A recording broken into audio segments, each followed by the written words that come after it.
ಕರ್ತನ ನಾಮಕ್ಕೆ ಸ್ತೋತ್ರವಾಗಲಿ.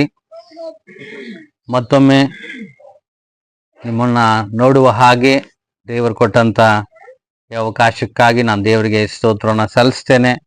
ಹಾಗೂ ವಿಶೇಷವಾಗಿ ಈ ಲವ್ರೆಸ್ ಸಭೆಯ ಸೇವಕರು, ಸಭಾಪಾಲಕರಾದಂಥ ಆತ್ಮೀಯರಾದಂಥ ಬ್ರದರ್ ಸುಹಾಸ್ ಅವರಿಗೆ ಹಾಗೂ ಅವರ ಕುಟುಂಬದವರಿಗೆ ಹಾಗೂ ಎಲ್ಲ ಸಭೆಯ ಸದಸ್ಯರಿಗೂ ಕೂಡ ಯೇಸು ಕ್ರಿಸ್ತನ ಅತಿ ಪರಿಶುದ್ಧವಾದ ನಾಮದಲ್ಲಿ ನಾನು ವಂದಿಸಿ ನಿಮ್ಮನ್ನ ವಾಕ್ಯಕ್ಕಾಗಿ ಸ್ವಾಗತಿಸುವಂತವನಾಗಿದ್ದೇನೆ. ಅವರು ಕಳೆದ ವಾರದಲ್ಲಿ ನನಗೆ ಹೇಳಿದ ಹಾಗೆ, ನಾನು ನಿನ್ನನ್ನು ನೋಡಬೇಕೆಂಬ ಶೀರ್ಷಿಕೆಯಡಿಯಲ್ಲಿ ನಾವು 40 ದಿನಗಳ ಉಪವಾಸ ಧ್ಯಾನಗಳನ್ನು ನಾವು ಪ್ರಾರಂಭ ಮಾಡಿದ್ದೇವೆ. ಇದು 14ನೇ ದಿನ ಎಂಬುದಾಗಿ ಹೇಳಿದ್ರು. ಹಾಗಾಗಿ ದೇವರನ್ನ ನೋಡುವ ಹಂಬಲ ಪ್ರತಿ ಮನುಷ್ಯನಿಗೂ ಇದೆಯಂತೆ. ಪ್ರತಿ ಮನುಷ್ಯನ ಹೃದಯದಲ್ಲಿ ಅವನು ಎಷ್ಟೇ ಕೆಟ್ಟವನಾದ್ರೂ ಕೂಡ, ಯಾವುದೇ ಧರ್ಮದಲ್ಲಾಗ್ಲಿ ಯಾವುದೇ ಆಚಾರ ವಿಚಾರಗಳಲ್ಲಾಗ್ಲಿ ಜೀವನ ಮಾಡಿದಾಗ್ಯೂ ಕೂಡ ಆ ಮನುಷ್ಯನ ಹೃದಯದ ಅಂತರಾಳದ ಒಂದು ಭಾಗದಲ್ಲಿ ದೇವರನ್ನ ನೋಡ್ಬೇಕು ಅನ್ನುವಂಥ ಒಂದು ಆಕಾಂಕ್ಷೆ ಅವನಲ್ಲಿ ಇರ್ತದೆ. ಇದು ತಪ್ಪಲ್ಲ. ಮನುಷ್ಯ ಲೌಕಿಕವಾಗಿ ಏನೆಲ್ಲ ಬಿದ್ದು ಹೋದರೂ ಕೂಡ ದೇವರ ಸ್ವರೂಪದಲ್ಲಿ ಆತನು ಉಂಟು ಮಾಡಲ್ಪಟ್ಟದ್ದರಿಂದ ಮನುಷ್ಯನ ಆಂತರ್ಯದ ಯಾವುದೋ ಒಂದು ಭಾಗದಲ್ಲಿ ದೇವರ ಅತಿಶಯವಾದ ಪ್ರೀತಿ ಮನುಷ್ಯನನ್ನ ಕಾಡುವಂಥದ್ದಾಗಿದೆ. ಹೀಗಾಗಿ ನಮ್ಮ ಭಾರತ ದೇಶ ಕೂಡ ಇದಕ್ಕೆ ಮಿಗಿಲಾಗಿಲ್ಲ. ನಮ್ಮ ಭಾರತ ದೇಶದಲ್ಲಿ ನೂರಾರು ಪಂಗಡಗಳು, ನೂರಾರು ಜಾತಿ ವ್ಯವಸ್ಥೆಗಳು, ಧರ್ಮಗಳು, ಅನೇಕ ವಿಧವಾದ ಮಾರ್ಗಗಳು ಉಂಟಾಗ್ಲಿಕ್ಕೆ ಕಾರಣ ಅಂದ್ರೆ ಅವರೆಲ್ಲರಲ್ಲಿ ಏಕೈಕವಾಗಿದ್ದಂಥ ಮನೋಭಾವನೆ, ಈಗಲೂ ಕೂಡ ಇರುವಂತ ಮನೋಭಾವನೆ ಏನಂದ್ರೆ ದೇವರನ್ನ ನಾವು ಹುಡುಕಬೇಕು, ದೇವರನ್ನ ಕಂಡುಕೊಳ್ಳಬೇಕು. ಸತ್ಯ ದೇವರ ಸಂಶೋಧನೆಯಲ್ಲಿ ಸಾವಿರಾರು ವರ್ಷಗಳನ್ನು ಅನೇಕರು ಕಳೆದಿದ್ದಾರೆ. ಆದರೆ ಒಂದು ಸಂತೋಷದ ಸಂಗತಿ ಏನಂದ್ರೆ, ನಮಗಾದರೂ ಕ್ರಿಸ್ತನು ಈ ಲೋಕದಲ್ಲಿ ಬೆಳಕಾಗಿ ಉದಯಿಸಿದ್ದಾನೆ. Hallelujah, hallelujah. ಅನೇಕರಿಗೆ ಇನ್ನು ಸತ್ಯ ದೇವರ ಪರಿಚಯವಿಲ್ಲದೆ ಈ ಲೋಕದಲ್ಲಿ ಅನೇಕ ವಿಧವಾದ ಮಾರ್ಗಗಳಲ್ಲಿ ಅವರ ಜೀವನ ಮಾಡ್ತಿದ್ದಾರೆ. ನಾವು ಎಷ್ಟೋ ಜನರನ್ನ ನೋಡುವಾಗ ನಮ್ಮ ವಿಶ್ವಾಸ ದೊಡ್ಡದು ಎಂಬುದಾಗಿ ನಾವು ನೆನೆಸ್ತೇವೆ. ಅನೇಕ ಸ್ನೇಹಿತರನ್ನ ನೋಡುವಾಗ ಅವರಲ್ಲಿರೋ ವಿಶ್ವಾಸ ಬಹಳ ಬಲವಾದದ್ದು. ಆದ್ರೆ ಅವರು ನಮಗಿಂತ ಕಠಿಣವಾದ ಅನೇಕ ಕಾರ್ಯಗಳನ್ನ, ವ್ರತಗಳನ್ನ, ಆಚಾರ ವಿಚಾರಗಳನ್ನ ಮಾಡಿದ್ರು ಕೂಡ ಅವ್ರ ಇಡೀ ಜೀವಮಾನವೆಲ್ಲ ಕೆಲವು ಸಂಶೋಧನೆಗಳಲ್ಲಿ, ಸತ್ಯ ಸಂಶೋಧನೆಯಲ್ಲಿ ಅವರು ಕಳೆದು ಬಿಡ್ತಾರೆ. ಮಹಾತ್ಮ ಗಾಂಧೀಜಿಯವರು ತಮ್ಮ ಇಡೀ ಜೀವನದ ಪ್ರಯಾಣದಲ್ಲಿ ಅನೇಕ ಸಾರಿ ದೇವರನ್ನ ಹುಡುಕುವಂತ ಪ್ರಯಾಸವನ್ನ ಅವರು ಪಟ್ರು. ಹುಡುಕಿ ಹುಡುಕಿ ಸಾಕಾದ್ರು. ಒಂದು ಸಾರಿ ಅವರು ಸೌತ್ ಆಫ್ರಿಕಾದಲ್ಲಿರುವಂತ ಒಂದು ಸಭೆಗೆ ಹೋಗೋದಕ್ಕೆ ಇಷ್ಟಪಡ್ತಾರೆ. ಅವರು ಬ್ಯಾರಿಸ್ಟರ್ ಆಗಿ ಅಲ್ಲಿ ಒಬ್ಬ ಲಾಯರ್, ವಕೀಲಿ ಟ್ರೈನಿಂಗ್ ಮಾಡಿ ಅಲ್ಲಿ ವಕೀಲರಾಗಿ ಅವರು ವರ್ಕ್ ಮಾಡ್ತಾ ಇರ್ತಾರೆ. ಅಲ್ಲಿ ಅವರೊಂದು ಸಾರಿ ಸತ್ಯವೇದ ಒಬ್ರು ಅವ್ರಿಗೆ ಕೊಡುವಾಗ ಅದನ್ನ ಚೆನ್ನಾಗಿ ಧ್ಯಾನ ಮಾಡ್ತಾರೆ. 3 ವಿಷಯಗಳ ಬಗ್ಗೆ ಅವ್ರಿಗೆ ಅನುಮಾನ ಬರ್ತದೆ. ಏನು? ದೀಕ್ಷಾ ಸ್ನಾನ ವಿಷಯ, ಪಾಪ ಪರಿಹಾರ, ಪಾಪ ಕ್ಷಮಾಪಣೆಯ ಬಗ್ಗೆ, ನಮ್ಮ ಸಂಸ್ಕಾರಗಳ ಬಗ್ಗೆ, ಇವುಗಳ ಬಗ್ಗೆ ಆಳವಾಗಿ ನಾನು ತಿಳ್ಕೊಳ್ಬೇಕು. ಏನಿದರ ಗೂಢಾರ್ಥ, ಕ್ರೈಸ್ತತ್ವದ ನಿಜ ಬುನಾದಿಗಳಿವು, ಅಸ್ಥಿವಾರ ಇದು, ಇದನ್ನ ಹೇಗೆ ತಿಳ್ಕೊಳ್ಳೋದಂತೇಳಿ ಅವರು ಪ್ರಯಾಸ ಪಟ್ಟು ಒಂದು ಸಾರಿ ಒಂದು ಸಭೆಗೆ ಹೋಗ್ಬೇಕಂತ ಅವರು ಬಯಸಿ, ಒಂದು ದಿನ ಭಾನುವಾರ ಆ ಸೌತ್ ಆಫ್ರಿಕಾದ ಆ ಕೇಪ್ ಟೌನ್ನ ಒಂದು ಆರಾಧನೆಗೆ ಅವರು ಹೋಗುವಾಗ, ಆರಾಧನೆಯ ಬಾಗಿಲ ಬಳಿ ಅಲ್ಲೆಲ್ಲ ಗೇಟು ಬಹಳ ದೊಡ್ಡ ದೊಡ್ಡ ಸಭೆಗಳು, ಗೇಟ್ಗೂ ಸಭೆಗೂ ಒಂದು ಅರ್ಧ ಕಿಲೋಮೀಟರ್ ಡಿಸ್ಟೆನ್ಸ್ ಇರ್ತದೆ. ಅಲ್ಲಿ ಒಬ್ಬ ಸೆಕ್ಯೂರಿಟಿ ಗಾರ್ಡ್ ಆತನನ್ನ ತಡೀತಾನೆ. ತಡೆದು ಯಾಕೆ ಅಂದ್ರೆ, ಎಲ್ಲಿಗೆ ಹೋಗ್ತಾ ಇದ್ದೀರಾ ನೀವು? ಅವಾಗ ಅವ್ರು ಹೇಳ್ತಾರೆ, ನಾನು ಫಾದರ್ನ ಭೇಟಿ ಆಗ್ಬೇಕು, ನಾನು ಚರ್ಚಿಗೆ ಹೋಗ್ಬೇಕು, ಇವತ್ತು ಆರಾಧನೆಗೆ ಹೋಗಿ ನನಗೆ ಕೆಲವು ಅನುಮಾನಗಳಿದೆ, ಅದನ್ನು ನಾನು ಪರಿಹಾರ ಮಾಡ್ಕೊಳ್ಬೇಕು ಎಂಬುದಾಗಿ ಅದನ್ನ ನಾನು ಬಯಸ್ತಾ ಇದ್ದೀನಿ ಅಂತ ಹೇಳುವಾಗ, ನಿನಗೆ ಏನೇ ಅನುಮಾನ ಇರಲಿ, ಪಕ್ಕದ ಬೀದಿಯಲ್ಲಿ ಇನ್ನೊಂದು ಸಭೆ ಇದೆ, ನೀವು ಅಲ್ಲಿಗೆ ಹೋಗಿ, ಇಲ್ಲಿ ನಿಮಗೆ ಅವಕಾಶ ಇಲ್ಲ. ಕಾರಣ ಏನು ಎಂಬುದಾಗಿ ಕೇಳುವಾಗ, ಇದು ಬಿಳಿ ಜನರು ಆರಾಧನೆ ಮಾಡುವಂತ ಆಲಯ, ನಿಮಗೆ ಗಾಂಧೀಜಿ ಕಪ್ಪು ಜನ, ನಾವೆಲ್ಲ ಕಪ್ಪು ಜನರು. ಕಪ್ಪು ಜನರಿಗೆ ಅಲ್ಲಿ ನೀಗ್ರೋ ಜನರನ್ನ ಗುಲಾಮರಾಗಿ ನೋಡ್ತಿದ್ರು. ಆಗ ಸ್ವಾತಂತ್ರ್ಯ ಇರಲಿಲ್ಲ ಅವ್ರಿಗೆ ಆ ಟೈಮಲ್ಲಿ. ಹಾಗಾಗಿ ಕಪ್ಪು ಜನರಿಗೆ ಬೇರೆ ಆಲಯ ಇದೆ, ನೀವು ಅಲ್ಲಿಗೆ ಹೋಗಿ, ಅಲ್ಲಿ ನಿಮಗೆ ಅವಕಾಶ ಇದೆ, ಅಲ್ಲಿ ನೀವೇನ್ ಬೇಕಾದ್ರೂ ಕೇಳ್ಬೋದು ಅಂತ. ಆಗ ಮಹಾತ್ಮ ಗಾಂಧೀಜಿಯವ್ರಿಗೆ ಅಬ್ಬಾ, ಬೈಬಲ್ ನೋಡ್ರಿ ಎಷ್ಟು ಶ್ರೇಷ್ಠವಾಗಿದೆ, ದೇವರು ಎಷ್ಟೋ ಕಾರ್ಯಗಳನ್ನ ಎಲ್ಲ ಜನರಿಗೋಸ್ಕರ ಮಾಡಿದ್ದಾರೆ, ಬೈಬಲಲ್ಲಿ ತಾರತಮ್ಯ ಇಲ್ಲ, ಭೇದ ಭಾವ ಇಲ್ಲ, ಈ ಸಭೆಗಳಲ್ಲಿ ಯಾಕೆ ಭೇದ ಭಾವ, ಇಂಥ ದೇವರು ನನಗೆ ಬೇಡ ಅಂತ ಆತನು ಹಿಂದಿರುಗಿ ಮನೆಗೆ ಹೊರಟೋದು. ಆದ್ರೆ ಸತ್ಯವೇದ ಓದೋದನ್ನ ಆತನು ಬಿಡಲಿಲ್ಲ. ಅದೇ ಮಹಾತ್ಮ ಗಾಂಧೀಜಿಯವರು ಸ್ವತಂತ್ರ ಬಂದ ಮೇಲೆ ಒಂದು ಸಾರಿ ಸ್ವಾತಂತ್ರ್ಯಕ್ಕೆ ಅಗ್ರಿಮೆಂಟ್, ನಾವಿನ್ನ ನಿಮಗೆ ಸ್ವಾತಂತ್ರ್ಯ ಕೊಟ್ಬಿಡ್ತಾ ಇದ್ದೀವಿ ಅಂತ ಅವ್ರು ಅಗ್ರಿಮೆಂಟ್ ಮಾಡ್ಬೇಕಾದ್ರೆ ಒಂದು ಸಭೆ ಕರೀತಾರೆ. ಸಭೆ ಕರೆದಾಗ ಎಲ್ಲವನ್ನ ಕೊಟ್ಟ ಮೇಲೆ ವಿನ್ಸೆಂಟ್ ಚರ್ಚಿಲ್ ಅನ್ನುವಂಥವ್ರು ಅಂದಿನ ಪ್ರಧಾನಮಂತ್ರಿ ಆಗಿದ್ರು ಲಂಡನ್ ಅಲ್ಲಿ. ಅವರು ಎಲ್ಲ ಸೈನ್ ಆಯ್ತು, ಸ್ವಾತಂತ್ರ್ಯ ಆಯ್ತು, ನೆಹರೂಜಿ ಅವರಿದ್ರು, ಎಲ್ಲರೂ ಆ ದೊಡ್ಡ ದೊಡ್ಡ ಮಹಾನಾಯಕರೆಲ್ಲ ಇದ್ರು. ಸ್ವಾತಂತ್ರ್ಯದ ಒಂದು ಪತ್ರ ಅದು ಕೊಡ್ತಾರೆ, ಅದನ್ನ ಬರೆದು ಕೊಟ್ಟ ಮೇಲೆ ಅದನ್ನ ತಗೊಂಡ ಮೇಲೆ ಮಹಾತ್ಮ ಗಾಂಧೀಜಿಯವರ ಕೈಗೆ ಒಪ್ಪಿಸಿ ಅವರೊಂದು ಪ್ರಶ್ನೆ ಕೇಳ್ತಾರೆ. ನಿಮ್ಮ ದೇಶದಲ್ಲಿ ದುಷ್ಟ ಸಂಹಾರ, ಶಿಷ್ಟ ರಕ್ಷಣಾ ಅನ್ನುವಂಥ ರಕ್ಷಣೆ ಅನ್ನುವಂಥ ಸಿದ್ಧಾಂತ ಇರುವಂತ ಜನರು ನೀವು ಭಾರತೀಯರು. ಹೋರಾಟ ಬಡಿದಾಟಗಳಲ್ಲಿ ನೀವು ಜಯವನ್ನ ತಗೋಬೇಕು, ಯುದ್ಧಗಳು, ಅನೇಕ ವಿಧವಾದ ಕಠಿಣವಾದಂಥ ಹೋರಾಟಗಳಿಂದ ಅನೇಕ ಕಾರ್ಯಗಳನ್ನ ಮಾಡಿದಂಥ ಚರಿತ್ರೆ ನಿಮ್ಮ ಭಾರತ ದೇಶಕ್ಕಿದೆ. ಹೇಗೆ ನೀವು ಅಹಿಂಸೆ, ಉಪವಾಸ ಇವುಗಳಿಂದ ಸ್ವಾತಂತ್ರ್ಯದ ಹೋರಾಟದ ಕಿಚ್ಚನ್ನ ಭಾರತದ ಜನರಿಗೆ ನೀವು ಹಚ್ಚಿದ್ರೆ ಇದಕ್ಕೆ ಮೂಲ ಸಿದ್ಧಾಂತ ಅಥವಾ ನಿಮ್ಗೆ ಪ್ರೇರೇಪಣೆ ಏನು ಎಂಬುದಾಗಿ ಕೇಳುವಾಗ ಮಹಾತ್ಮ ಗಾಂಧೀಜಿಯವರು ಹೇಳಿದಂತ ಮಾತು, ನೀವು ಓದುತ್ತಾ ಇರುವಂತ ಸತ್ಯವೇದಾನೆ ಅಂತ. ಹಲ್ಲೆಲೂಯಾ. ನೋಡ್ರಿ, ಈ ದೇಶದ ಸ್ವಾತಂತ್ರ್ಯದಲ್ಲಿ ಆ ಒಂದು ಹೋರಾಟದ ಮೂಲ ಸಿದ್ಧಾಂತ ಎಲ್ಲಿ ಅಡಗಿದೆ ಅಂದ್ರೆ ಸತ್ಯವೇದದಲ್ಲಿ. ಆಗ ಅವ್ರಿಗೆ ಬಹಳ ಇಷ್ಟವಾದಂತ ವಾಕ್ಯ ಮತ್ತಾಯನ ಬರೆಸುವಾರ್ತೆ 5ನೇ ಅಧ್ಯಾಯ 5ನೇ ವಚನ, ಶಾಂತರು ಧನ್ಯರು ಭೂಮಿಗೆ ಬಾಧ್ಯರಾಗು. ಅವು ಇಂಗ್ಲಿಷ್ ಬೈಬಲ್ ಅಲ್ಲಿ, ಗ್ರೀಕ್ ಬೈಬಲ್ ಅಲ್ಲಿ ನಾವು ನೋಡುವಾಗ ಭೂಮಿಯನ್ನ ಸ್ವಾಸ್ಥ್ಯವಾಗಿ ಹೊಂದುವರು, ದೇಶವನ್ನ ಸ್ವಾಸ್ಥ್ಯವಾಗಿ ಹೊಂದುವರು ಯಾರು? ಶಾಂತರು ಅಂತ ಬರೆದೈತೆ. ಇದನ್ನ ಅವ್ರು ಬಹಳವಾಗಿ, ಅವರು ಪರ್ವತ ಪ್ರಸಂಗ ಏನಿದೆ 5, 6, 7ನೇ ಅಧ್ಯಾಯ ಮಧ್ಯಾಹ್ನ ಬರೆಸುವಾರ್ತೆ ಬಹಳವಾಗಿ ತಮ್ಮ ಜೀವನದಲ್ಲಿ ಅವರು ಅಳವಡಿಸ್ಕೊಂಡ್ರು. ಅದನ್ನ ಅಳವಡಿಸ್ಕೊಂಡು ಈ ದೇಶದ ಸ್ವಾತಂತ್ರ್ಯಕ್ಕೆ ಅವರು ಒಬ್ಬ ದೊಡ್ಡ ಮಹಾನ್ ನಾಯಕನಾಗಿ, ಮಹಾತ್ಮನನ್ನಾಗಿ ಬೆಳೆದರು. ಆದ್ರೆ ಈ ಸತ್ಯವೇದ ಹಿಡಿದ ನಾವು ಇನ್ನೂ ಮಹಾತ್ಮರಾಗಿ ಬಾಳೋದಿಕ್ಕೆ ಬಹಳ ಪ್ರಯಾಸ ಪಡ್ತೇವೆ. ಇದಕ್ಕೆ ಕಾರಣ ಏನಂದ್ರೆ ಆತನು ಬಹಳವಾಗಿ ಯೇಸು ಸ್ವಾಮಿನ ಪ್ರೀತಿ ಮಾಡುವಂತ ವ್ಯಕ್ತಿಯಾಗಿತ್ತು. ಆತನು ಕ್ರೈಸ್ತರು, ಆತನ ಹೇಳಿಂದ ನೀವು ಯಾಕೆ ಕ್ರೈಸ್ತರಾಗಬಾರ್ದು ಅಂತ ಇನ್ನೊಂದು ಸಾರಿ ಒಬ್ರು ಪ್ರಶ್ನೆ ಕೇಳ್ತಾರ. ಅವ್ರು ಏನ್ ಹೇಳ್ತಾರಂದ್ರೆ, ನನಗೆ ನಿಜವಾದ ಒಬ್ಬ ಕ್ರೈಸ್ತನ ನೀನು ಪರಿಚಯ ಮಾಡು, ನಾನು ಕ್ರೈಸ್ತನಾಗಿ ಬದಲಾಗ್ತೀನಿ. ಅಂದ್ರೆ ಬೈಬಲ್ ಏನಿದೆ ಅದೇ ಪ್ರಕಾರ ಜೀವನ ಮಾಡುವ ಒಬ್ಬ ಕ್ರೈಸ್ತನ ನನಗೆ ನೀನು ಪರಿಚಯ ಮಾಡಿದ್ರೆ ನಾನು ಇವತ್ತೇ ಕ್ರೈಸ್ತತ್ವಕ್ಕೆ ಬಂದ್ಬಿಡ್ತೇನೆ. ನೋಡ್ರಿ, ಅಂದ್ರೆ ಅಲ್ಲಿ ಅನೇಕ ವಿಧವಾದ ಲೋಪದೋಷಗಳು ನಮ್ಮ ಸಮುದಾಯದಲ್ಲಿದ್ದರಿಂದ ಎಷ್ಟೋ ಜನ ದೊಡ್ಡ ದೊಡ್ಡ ನಾಯಕರು, ದೇಶವನ್ನಾಳಿದವರು, ನಮ್ಮನ್ನ ಪರಿಪಾಲಿಸ್ಲಿಕ್ಕೆ ತೀರ್ಮಾನ ಮಾಡಿದಂಥವ್ರು, ದೇವರ ಮಾರ್ಗವನ್ನ ಪ್ರೀತಿ ಮಾಡಿದಂಥವ್ರು ದೇವರ ಮಾರ್ಗವನ್ನು ಅನುಸರಿಸುವುದಕ್ಕೆ ಹಿಂಜಾರಿ ಹೋದ್ರು. ಕಾರಣ ಏನಂದ್ರೆ ದೇವರ ವಾಕ್ಯ ಹೇಳ್ತದೆ, ಲೂಕನು ಬರೆದ ಸುವಾರ್ತೆ 9ನೇ ಅಧ್ಯಾಯ 23ನೇ ವಚನ ನಮಗೆ ಚಿರಪರಿಚಿತವಾದಂತ ವಾಕ್ಯ. ಯಾವನಾದರೂ ನನ್ನ ಹಿಂದೆ ಬರುವುದಾದ್ರೆ ಅವನು ತನ್ನನ್ನ ನಿರಾಕರಿಸಿ ತನ್ನ ಶಿಲುಬೆಯನ್ನು ಪ್ರತಿದಿನ ಹೊತ್ತುಕೊಂಡು ನನ್ನನ್ನು ಹಿಂಬಾಲಿಸಲಿ. ಈ ಮಾತು 4 ಸುವಾರ್ತೆಗಳಲ್ಲಿ ಬರೆಯಲ್ಪಟ್ಟಿದೆ. ಮತ್ತು ಮತ್ತಾಯ, ಲೂಕ ಬಂದು ಇದನ್ನ 2 ಸಾರಿ ಒತ್ತಿ ಒತ್ತಿ ಹೇಳಿದ್ದನ್ನ ನಾವು ವಾಕ್ಯದಲ್ಲಿ ಗಮನಿಸಬಹುದು.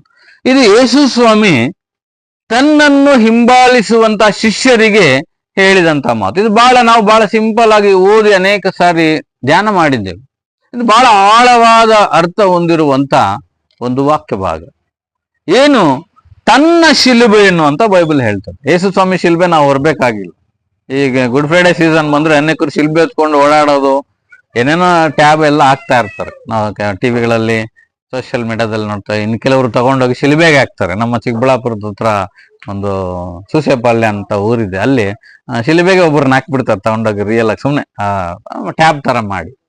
ಇವೆಲ್ಲ ನಡೀತಾ ಇರ್ತದೆ ಕಾಮನ್. ಆದ್ರೆ ಯೇಸು ಸ್ವಾಮಿ ಹೇಳಿದ್ದು ಈ ಮರದ ಶಿಲುಬೆಯನ್ನು ಹೊತ್ತುಕೊಂಡು ನನ್ನನ್ನು ಹಿಂಬಾಲಿಸಿದ್ರಿ ಅಂತಲ್ಲ. ಈ ಲೋಕದಲ್ಲಿ ಯೇಸು ಸ್ವಾಮಿ ಯಾಕೆ ಬಂದ್ರು, ಆತನು ಏನೆಲ್ಲ ತ್ಯಾಗ ಮಾಡಿದ್ರು, ಆ ರೀತಿ ದೇವರಿಗೋಸ್ಕರ ತ್ಯಾಗ ಮಾಡುವಂತ ಬದುಕನ್ನ ನೀವು ಪಡ್ಕೊಂಡವರಾಗಿ ಈ ಲೋಕದಲ್ಲಿ ಜೀವನ ಮಾಡಿ. ಆತನ ಜೀವನಾನೇ ಒಂದು ದೊಡ್ಡ ಸ್ಯಾಕ್ರಿಫೈಸ್. ಯೇಸು ಸ್ವಾಮಿಯ ಜೀವನಾನೇ ಆತನ ಹೇಗಿದ್ದ ಮನುಷ್ಯ ಹೇಗೋ ಬದಲಾಗಿ ಈ ಲೋಕದಲ್ಲಿ ಮನುಷ್ಯರಿಗೋಸ್ಕರ ತನ್ನನ್ನ ಏನೂ ಇಲ್ಲದವನಾಗಿ ಮಾಡಿಕೊಂಡು. ಯೇಸು ಸ್ವಾಮಿನ ಸಾಧಾರಣವಾಗಿ ಇನ್ನ ಕೆಲವರು ಸ್ನೇಹಿತರು ಹೀಗೆ ಕೇಳ್ತಾರೆ, ನಮ್ಮ ನೆರೆಯ ಸ್ನೇಹಿತರಿಗೆ ಕೇಳ್ತಾರೆ, ಏನ್ ಸರ್ ನಿಮ್ಮ ದೇವ್ರು ಅಂತೀರಾ, 3 ಮಳೆ ಆತನ ಕೈಯಲ್ಲಿ ಕಿತ್ಕೊಳಕ್ ಆಗ್ಲಿಲ್ಲ, ಇನ್ನ ನಮ್ಮನ್ನೇನ್ ಕಾಪಾಡ್ತಾರೆ ಅನ್ನುವಂತ ಅನುಮಾನ ಜನರಿಗೆ. ನೋಡ್ರಿ, ಅನೇಕ ಅನುಮಾನಗಳು ಸಾಮಾನ್ಯವಾಗಿ ಲೋಕದ ಜನರಿಗೆ ಇರ್ತದೆ. ಆದ್ರೆ ಯೇಸು ಸ್ವಾಮಿ ಶಿಲುಬೆಯ ಮರಣಕ್ಕೆ ತನ್ನನ್ನು ಒಪ್ಪಿಸಿಕೊಡುವಷ್ಟು ಕೂಡ ದಾಸನ ರೂಪವನ್ನು ಧರಿಸಿಕೊಂಡು ಬರ್ಲಿಕ್ಕೆ ಕಾರಣ ಎನ್ನುವುದನ್ನ ಅನೇಕರು ಅದರ ಒಂದು ಗೂಢಾರ್ಥವನ್ನು ಅರ್ಥ ಮಾಡಿಕೊಳ್ಳೋದ್ರಲ್ಲಿ ವಿಫಲವಾಗ್ತದೆ. ಸತ್ಯವೇದದಲ್ಲಿ ಧರ್ಮಶಾಸ್ತ್ರ ಕೂಡ ಏನ್ ಹೇಳ್ತದೆ, ರಕ್ತಧಾರೆ ಇಲ್ಲದೆ ಪಾಪ ಪರಿಹಾರ ಇಲ್ಲ ಅಂತ ಹೇಳ್ತದೆ. ಇದೊಂದು ಸಿಸ್ಟಮ್, ದೇವರೊಂದು ಕ್ರಮ ಇರುವಂತ ವ್ಯಕ್ತಿಯಾಗಿದ್ದಾನೆ. ತಂದೆಯಾದಂತ ದೇವರು, ಯೆಹೋವನಾದಂತ ದೇವರು ಎಲ್ಲವನ್ನ ಕ್ರಮಪಡಿಸುವ ಆತನಾಗಿದ್ದಾನೆ. ಆತನು ಯಾವುದೇ ಕ್ರಮ ಬಿಟ್ಟು ತನ್ನ ಜೀವನ ವಿಧಾನವನ್ನ ಕೂಡ ಆತನು ರೂಢಿಸಿಕೊಳ್ಳಿಲ್ಲ, ಜನರು ಕೂಡ ಆ ರೀತಿ ಕಳಿಸ್ಲಿಲ್ಲ. ಹಾಗಾಗಿ ಆತನೊಂದು ಸಿಂಬಾಲಿಕ್ ಆಗಿ ಅನೇಕ ವಿಷಯಗಳನ್ನ ಹಳೆಯ ಒಡಂಬಡಿಕೆಯಲ್ಲಿ ಹೇಳಿದ್ರು, ಅದರ ಸಂಪೂರ್ಣವಾದ ಮುಕ್ತಾಯವನ್ನ ಕ್ರಿಸ್ತನ ಮುಖಾಂತರ ಆತನು ಮಾಡುವ ಆತನಾಗಿದ್ದಾನೆ. ಯೇಸು ಸ್ವಾಮಿಯ ಜೀವನವನ್ನ ನಾವು ನೋಡುವಾಗ ಆತನನ್ನ ಹಿಂಬಾಲಿಸೋದಂದ್ರೆ ಕೆಲವ್ರಿಗೆ ಏನ್ ಅನ್ಕೊಳ್ಳೋದು ಬಹಳ ಈಸಿ ಅಂತ ನೆನ್ಸಿರುತ್ತೆ. ಬಹಳ ಯೇಸ್ವಾಮಿ ಹತ್ರ ಏನೋ ಬಹಳ ಈಸಿಯಾಗಿ ಹೋಗ್ಬಿಡು. ಇನ್ನ ಕೆಲವ್ರು ಏನ್ ಕೇಳ್ತಾರಂದ್ರೆ, ಯೇಸ್ವಾಮಿ ಹತ್ರ ಬಂದ್ರೆ ದುಡ್ಡು ಕೊಡ್ತಾರಂತೆ, ಮನೆ ಕಟ್ಕೊಡ್ತಾರಂತೆ, ಅಥವಾ ಇನ್ನ ಏನೇನೋ ಅನುಕೂಲಗಳು ಮಾಡಿ ಕೊಡ್ತಾರಂತೆ. ಯಾರಾದ್ರೂ ನಮ್ಮ ಸ್ನೇಹಿತರು ಯಾವಲಾರು ನಾನು ಯಾರಿಗಾದ್ರು ಡ್ರಾಪ್ ಕೊಟ್ರೆ ಅವ್ರು ಕೇಳ್ತಾರೆ, ಸರ್ ನಿಮ್ಮಲ್ಲಿ ಸೇರ್ಕೊಂಡ್ರೆ ನಮ್ಗೇನ್ ಸಿಗ್ತದೆ ಅಂತ ಕೇಳ್ತಾರೆ. ನಾನೇನ್ ಹೇಳ್ತೇನೆ ಅಂದ್ರೆ, ನಿಮ್ಗೆ ನಿತ್ಯ ಜೀವ ಸಿಗ್ತದೆ. ಅದೇನ್ ಸರ್ ಅಂತಾರೆ. ನಿತ್ಯ ಜೀವ ಸಿಗ್ತದೆ, ಅದು ಬಿಟ್ರೆ ಇನ್ನೇನು ಸಿಗೋದಿಲ್ಲ. ಆದ್ರೆ ಈ ಲೋಕದಲ್ಲಿ ಸಂಕಷ್ಟಗಳು, ಅನೇಕ ವಿಧವಾದ ಸಮಸ್ಯೆಗಳು ಎಷ್ಟನ್ನೋ ನಾವು ಎದುರಿಸಬೇಕಾಗ್ತದೆ. ಅದಕ್ಕೆ ಸ್ವಾಮಿ ಮಾತನ್ನು ಹೇಳ್ತಾರೆ, ನನ್ನ ಹಿಂದೆ ಬರುವುದಾದರೆ ಅವನು ತನ್ನನ್ನ ನಿರಾಕರಿಸಿ, ಮೊದಲನೇ ವರ್ಡ್ ತನ್ನನ್ನ ನಿರಾಕರಿಸಿ, ನಾನು ಏನೂ ಅಲ್ಲ, ದೇವರ ಮುಂದೆ ನಾನು ಅಲ್ವೇ ಅಲ್ಲ, ನನಗಂತ ಒಂದು ಸ್ಟ್ಯಾಂಡರ್ಡ್ ಆಗ್ಲಿ, ಒಂದು ಸ್ಟೇಟಸ್ ಆಗ್ಲಿ, ನನಗಾಗಿ ಅಂತ ಏನು ಇಲ್ದಿರೋನಾಗಿ ನನ್ನನ್ನು ನಾನು ಬರಿದಿ ಮಾಡ್ಕೊಂಡ್ರೆ ಮಾತ್ರನೇ ದೇವರನ್ನ ನಾವು ಹಿಂಬಾಲಿಸ್ಲಿಕ್ಕೆ ಸಾಧ್ಯ. ನಾವು ದೇವರ ಮುಂದೆ ಏನೂ ಕೂಡ ಅಲ್ಲ. ನಾವು ಒಂದು ವೇಳೆ ನಮಗೆ ಹೆಸರು, ಕೀರ್ತಿ, ನಮ್ಮದೇ ಆದಂತ ಬೇರೆ ಬೇರೆ ಆಸ್ತಿ, ಅಂತಸ್ತುಗಳು, ಏನೆಲ್ಲ ಮೂಲ ಸೌಕರ್ಯಗಳು ದೇವ್ರು ಕೊಟ್ಟಿರ್ಬೋದು, ದೇವ್ರಿಗೆ ಅದಕ್ಕೋಸ್ಕರ ನಾವು ಸ್ತೋತ್ರ ಸಲ್ಲಿಸೋಣ. ಆದ್ರೆ ನಮ್ಮನ್ನ ಏನು ಇಲ್ಲದವರಾಗಿ ನಾವು ಮಾಡಿಕೊಳ್ಳುವಾಗ ಮಾತ್ರ ಯೇಸು ಸ್ವಾಮಿಯನ್ನ ಸಂಪೂರ್ಣವಾಗಿ ನಾವು ಹಿಂಬಾಲಿಸ್ಲಿಕ್ಕೆ ಸಾಧ್ಯ. ಈ ದಿನಗಳು ನಮಗೆ ಅದನ್ನೇ ಕಲಿಸುವಂತದ್ದಾಗಿದೆ. ಅಷ್ಟೇ ಅಲ್ಲ, ತನ್ನ ಶಿಲುಬೆಯನ್ನ ಪ್ರತಿದಿನ ಹೊತ್ತುಕೊಂಡು ಅಂತ ಬೈಬಲ್ ಹೇಳ್ತದೆ. ಪ್ರತಿದಿನ, ಇದು ಯಾವತ್ತೋ ಒಂದು ದಿನದ ಕಾರ್ಯ ಅಲ್ಲ. ನಮ್ಮ ಇಡೀ ಜೀವಮಾನ ಪ್ರತಿದಿನ ನಾವು ಶಿಲುಬೆಯನ್ನ ಹೊರುವಂತ ವ್ಯಕ್ತಿಗಳಾಗಿ ಇರಬೇಕು. ಯಾವುದೋ ಹಬ್ಬದ ಸೀಸನ್ ಅಲ್ಲಿ ಅಥವಾ ಯಾವುದೋ ಒಂದು ದೊಡ್ಡ ಇವೆಂಟ್ ಅಲ್ಲಿ ನಾವು ಹೊರೋದಲ್ಲ. ಪ್ರತಿದಿನ ಶಿಲುಬೆ ಅನ್ನುವಂಥದ್ದು ಸಂಕಷ್ಟ, ಶ್ರಮೆ, ನೋವು, ಅವಮಾನ, ನಿಂದೆಗಳು ಇವೆಲ್ಲವೂ ನಮ್ಮ ಜೀವನದಲ್ಲಿ ಇದ್ದದ್ದೇ. ದೇವರನ್ನ ಹಿಂಬಾಲಿಸುವಾಗ ಅನೇಕ ವಿಧವಾದ ಸಂಕಷ್ಟಗಳನ್ನ ನೀವು ಕೂಡ ಎದುರಿಸಿದ್ದೀರಾ, ನಾವು ಕೂಡ ಎದುರಿಸಿದ್ದೀವಿ. ಅವೆಲ್ಲವುಗಳನ್ನ ಬದಿಗೊತ್ತಿ ದೇವರ ಕಡೆ ದೃಷ್ಟಿ ಹರಿಸಿ ನಮ್ಮ ಪ್ರಯಾಣವನ್ನು ನಾವು ಸಾಗಬೇಕಾಗಿದೆ. ದೇವರನ್ನ ನೋಡುವ ಸಂಕಲ್ಪವುಳ್ಳವರಾಗಿ ನಮ್ಮ ಜೀವನದ ಪ್ರಯಾಣವನ್ನ ನಾವು ಮುಂದುವರಿಸಬೇಕಾಗಿದೆ. ಹಾಗಾದ್ರೆ ಮಾತ್ರನೇ ನಮ್ಮ ಜೀವನದಲ್ಲಿ ನಾವು ನೇರವಾಗಿ ದೇವರನ್ನ ನೋಡ್ಲಿಕ್ಕೆ ಸಾಧ್ಯ. ಈ ಲೋಕದಲ್ಲಿ ಸಂಪೂರ್ಣವಾಗಿ ದೇವರ ಕಡೆ ನಮ್ಮ ಗಮನ ಇರುವಾಗ ಮಾತ್ರ ಬಲವಾಗಿ ದೇವರ ಒಂದು ಅಸ್ತಿತ್ವಕ್ಕೆ ನಮ್ಮನ್ನ ನಾವು ಒಳಪಡಿಸ್ಲಿಕ್ಕೆ ಸಾಧ್ಯ. ನಮ್ಮನ್ನ ನಾವು ಮರೆಯುವಾಗ, ನಾವು ಹಿಂದೆ ತಿರುಗಿ ನೋಡುವಾಗ, ಲೋಟನ ಹೆಂಡತಿ ಹಿಂದೆ ತಿರುಗಿ ನೋಡುವಾಗ ಲೋಕದ ಆಸೆ ಅವರನ್ನ ಮತ್ತೊಮ್ಮೆ ಬೀಳಿಸಿ ಬಿಡ್ತದೆ. ಅದಕ್ಕೆ ದೇವರನ್ನ ನೋಡುವ ಅಪೇಕ್ಷೆ ಇರಬೇಕು. ಅದರೊಟ್ಟಿಗೆ ದೇವರ ಸರಿಸಮಾನವಾಗಿ ಶ್ರಮೆಯನ್ನು ಅನುಭವಿಸುವಂತ ಒಂದು ಅಪೇಕ್ಷೆ ಕೂಡ ಉಳ್ಳವರಾಗಿರುವಾಗ ದೇವರನ್ನ ನಾವು ನೋಡ್ಲಿಕ್ಕೆ ಸಾಧ್ಯ. ಪ್ರಿಯರೇ, ಹಲ್ಲೆಲೂಯಾ.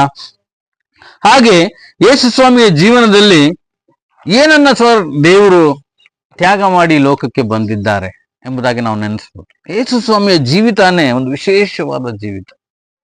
ಆತನಿಗಿದ್ದಂತ ಅನೇಕ ವಿಧವಾದ ಸೌಕರ್ಯಗಳನ್ನ ಆತನು ಬಿಟ್ಟು ಈ ಲೋಕದಲ್ಲಿ ನರಮನುಷ್ಯನಾಗಿ ಬಂದನು. ಯೇಸು ಸ್ವಾಮಿಯನ್ನ ಕುರಿತಾಗಿ ಯೆಶಾಯನು ಬರೆದ ಪ್ರವಾದನೆ ಗ್ರಂಥ 53ನೇ ಅಧ್ಯಾಯ 3ನೇ ವಚನ ಹೀಗೆ ಹೇಳ್ತದೆ, ಸಂತೋಷಕರವಾದ ಪರಲೋಕವನ್ನ ತೊರೆದು ಆತನೇನಾದನಂತೆ ದುಃಖಿತನಾದ ಮನುಷ್ಯನಾದನು ಅಂತ ಬರೆಯಲ್ಪಟ್ಟಿದೆ. ಅದನ್ನ ಸಿಕ್ಕಿದ್ರೆ ಓದ್ರಿ. 53:3 ಯೆಶಾಯನು, ಅವನು ಧಿಕ್ಕರಿಸಲ್ಪಟ್ಟನು, ಮನುಷ್ಯರು ಸೇರಿಸಿಕೊಳ್ಳದವನು, ಸಂಕಷ್ಟಕ್ಕೊಳಗಾದವನು ವ್ಯಾಧಿ ಪೀಡಿತನು ಜನರು ಮುಖವನ್ನು ಓರೆ ಮಾಡಿಕೊಳ್ಳುವ ಧಿಕ್ಕಾರಕ್ಕೆ ಒಳಗಾದವನು ಆಗಿದ್ದಾನೆ. ಜನರು ಮುಖವನ್ನು ನೋಡೋದಕ್ಕೂ ಕೂಡ ಇಷ್ಟಪಡದಂತ ಒಂದು ರೀತಿಯ ಧಿಕ್ಕಾರಕ್ಕೆ ಒಳಗಾದವನಾಗಿ ಆತನು ಈ ಲೋಕದಲ್ಲಿ ತನ್ನನ್ನ ತೋರ್ಪಡಿಸಿಕೊಂಡು ಹೇಗಿದ್ದನು ಆತನು. 63ನೇ ಯೆಶಾಯನ ಬರೆದ ಪ್ರವಾದನೆ ಗ್ರಂಥ 63ನೇ ಅಧ್ಯಾಯ 1ನೇ ವಚನ ನೋಡುವಾಗ, ಇರ್ಲಿ ಆಹಾರ ರಕ್ತವರ್ಣ ಉಡುಪನ್ನು ತೊಟ್ಟು ಘನ ವಸ್ತ್ರಗಳನ್ನ ಧರಿಸಿಕೊಂಡು ಮಹಾಶೌರ್ಯಯುಕ್ತನಾಗಿ ಮೆರೆಯುತ್ತಾ ಬರುವ ಈತನು ಯಾರು ಎಂಬುದಾಗಿ ಆತನು ಬರೆಯುವಂತನಾಗಿದ್ದಾನೆ. ಸ್ವಾಮಿ ಎಂಥ ಜೀವನ ಮಾಡ್ತಾ ಇದ್ದನು ಅಂತೆ, ಘನವಾದ ವಸ್ತ್ರವನ್ನ ಧರಿಸಿಕೊಂಡಂತ ವ್ಯಕ್ತಿಯಾಗಿ ರಕ್ತ ವರ್ಣದ ಉಡುಪನ್ನು ತಟ್ಟುಕೊಂಡು ಮಹಾಶೌರ್ಯಯುಕ್ತನಾಗಿದ್ದಂತ ದೇವರು ಪರಲೋಕದಲ್ಲಿ ಉನ್ನತವಾದಂತ ಘನವಾದಂತ ವಜ್ರ ವೈಡೂರ್ಯಗಳಿಂದ ಒಂದು ವೇಳೆ ನಾವು ಈ ಲೋಕದ ಸಂಬಂಧವಾಗಿ ಹೇಳುವಾಗ ಬಹಳ ಪ್ರಬಲವಾದ ಎಷ್ಟೋ ಶ್ರೇಷ್ಠವಾದ ಅಂಶಗಳನ್ನ ಉಳ್ಳಂತ ವ್ಯಕ್ತಿ ಈ ಲೋಕದಲ್ಲಿ ಯಾವ ರೀತಿ ಆದಂತೆ ಆ ಮುಖವನ್ನು ನೋಡುವುದಕ್ಕೂ ಕೂಡ ಸಾಧ್ಯವಾಗದ ರೀತಿಯಲ್ಲಿ ಆ ರೀತಿಯ ಪರಿಸ್ಥಿತಿಯಲ್ಲಿ ಆತನು ಮಾರ್ಪಟ್ಟನಂತೆ. ಕಾರಣ ನಿನಗೋಸ್ಕರ ನನಗೋಸ್ಕರ. ಹಲ್ಲೆಲೂಯಾ. ಮತ್ತೆ ಅಷ್ಟೇ ಅಲ್ಲ, ದೇವರ ವಾಕ್ಯ ಹೇಳ್ತದೆ, ಆತನು ಪರಲೋಕದ ಸಹವಾಸವನ್ನ ಬಿಟ್ಟು ಪಾಪಿಗಳ ಸ್ನೇಹಿತನಾದನು. ಮತ್ತಾಯನ ಬರೆಸುವಾರ್ತೆ 11ನೇ ಅಧ್ಯಾಯ 19ನೇ ವಚನ ನಾವು ಓದೋಣ. ಮತ್ತಾಯನ ಬರೆಸುವಾರ್ತೆ 11ನೇ ಅಧ್ಯಾಯ 19ನೇ ವಚನ. ಮನುಷ್ಯ ಕುಮಾರನು ಬಂದನು, ಅವನು ಅನ್ನಪಾನಗಳನ್ನು ತೆಗೆದುಕೊಳ್ಳುವವನಾಗಿದ್ದಾನೆ. ಅನ್ನಪಾನಗಳನ್ನ ತೆಗೆದುಕೊಳ್ಳುವವನಾಗಿದ್ದಾನೆ. ಅವರು ಇಗೋ ಇವನು ಹೊಟ್ಟೆ ಬಾಕನು, ಕುಡುಕನು, ಭ್ರಷ್ಟರ ಮತ್ತು ಪಾಪಿಷ್ಠರ ಗೆಳೆಯನು ಅನ್ನುತ್ತಾರೆ. ನೋಡ್ರಿ, ಭ್ರಷ್ಟರ ಪಾಪಿಷ್ಠರ ಗೆಳೆಯನು. ನೋಡಿ, ಯೇಸು ಸ್ವಾಮಿಗೆ ಆ ದಿನಗಳಲ್ಲಿ ಅಲ್ಲಿದ್ದಾಗ ಅಲ್ಲಿನ ಜನರು ಹೇಳಿದಂತ ಮಾತು ಏನಂದ್ರೆ, ಅಯ್ಯೋ ಇವನು ಹೊಟ್ಟೆ ಬಾಕ, ಕುಡುಕ, ಏನೇನು ಮನುಷ್ಯರು ಸುಮ್ನೆ ಬೈತಾ ಇರ್ತಾರಲ್ವಾ. ಎಲ್ಲರನ್ನು ಏನೋ ಒಂದು ನಿಂದೆಗೆ ಗುರಿಪಡಿಸಬೇಕು. ಪಾಪಿಗಳ ಸ್ನೇಹಿತನು ಅಂತೇಳಿ ಯೇಸು ಸ್ವಾಮಿ ತನ್ನ ಇಡೀ ಜೀವಮಾನ ಕಾಲದಲ್ಲಿ, ತನ್ನ ಸೇವಾ ಕಾಲದ 3.5 ವರ್ಷಗಳಲ್ಲಿ ಆತನ ಯೆರೂಸಲೇಮಿನಲ್ಲಿ ಜಾಸ್ತಿ ಪ್ರಯಾಣ ಮಾಡಲಿಲ್ಲ.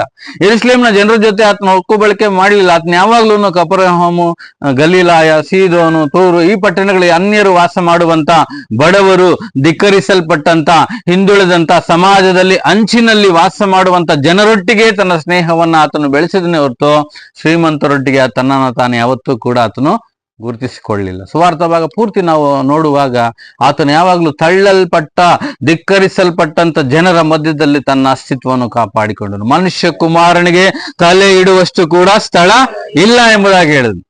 ಯೇಸು ಸ್ವಾಮಿಗೆ ಒಂದು ಮನೆ ಕೂಡ ಇರಲಿಲ್ಲ. ಕಪೆರ್ನಹೂಮಲ್ಲಿ ಒಂದು ಬಾಡಿಗೆ ಮನೆ ಇತ್ತು ಅಂತ ಬೈಬಲ್ ಸ್ಕಾಲರ್ಸ್ ಹೇಳ್ತಾರೆ. ಅವಾಗ ಕಪೆರ್ನಹೂಮ್ಗೆ ಆತನು ಮತ್ತು ಬೆತಾನ್ಯಕ್ಕೆ ಹೆಚ್ಚಾಗಿ ಹೋಗ್ತಾ ಇದ್ರು. ನೋಡ್ರಿ, ಪರಲೋಕದಲ್ಲಿ ಎಂತ ಸ್ಥಳ ಇತ್ತು ಆತನಿಗೆ. ಯೆಶಾಯನ ಬರೆದ ಪ್ರವಾದನೆ ಗ್ರಂಥ 6ನೇ ಅಧ್ಯಾಯ 1ನೇ ವಚನ 2ನೇ ವಚನ ನಾವು ಓದಿ ನೋಡ್ರಿ.